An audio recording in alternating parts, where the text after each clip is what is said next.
বাংলার বাড়ির টাকা পেতে টাকা দিতে হবে পঞ্চায়েতকে।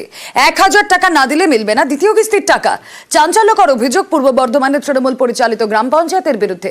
পঞ্চায়েত উপপ্রধানের দাবি ডেভেলপমেন্ট ফি হিসেবে 1000 টাকা নেওয়া হয়েছে, কিন্তু এভাবে কি কোনো প্রকল্পের টাকা থেকে ডেভেলপমেন্ট ফি নেওয়া যায়? এ নিয়ে হাওয়া গরম।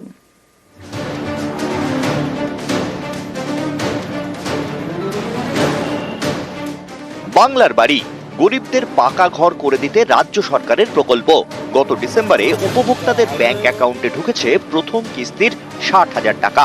অভিযোগ সেই টাকা থেকে 1000 টাকা করে নিয়েছে পূর্ব বর্ধমানের মেমারির দুর্গাপুর গ্রাম পঞ্চায়েত। রসিদে লেখা হয়েছে ডেভেলপমেন্টের জন্য ডোনেশন নেওয়া হয়েছে।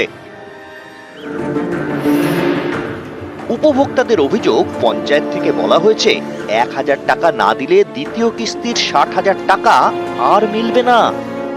আমার নামে বাড়ি এসেছে, পঞ্চায়েতে টাকা দিয়েছে এই কারণে যে সেকেন্ড ইয়েতে টাকা ঢুকবে না, তার জন্য বলছে যে এই ঘর যাদের যাদের ঘরে এসেছে তাদের 1000 টাকা করে জমা না দিলে এই সেকেন্ড ব্যাংকের টাকা অফ থাকবে।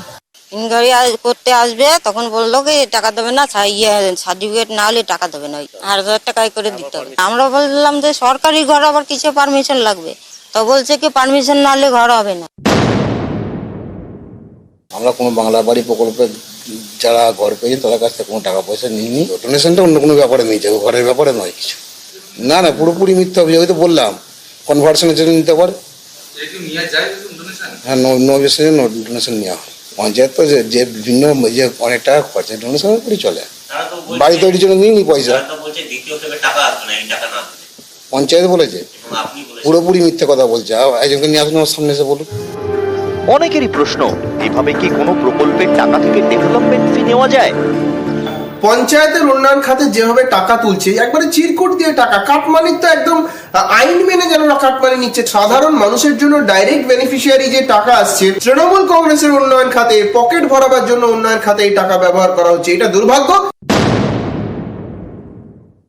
বাংলার বাড়ি পাইয়ে দেওয়ার জন্য 1000 টাকা পঞ্চায়েত নিচ্ছে।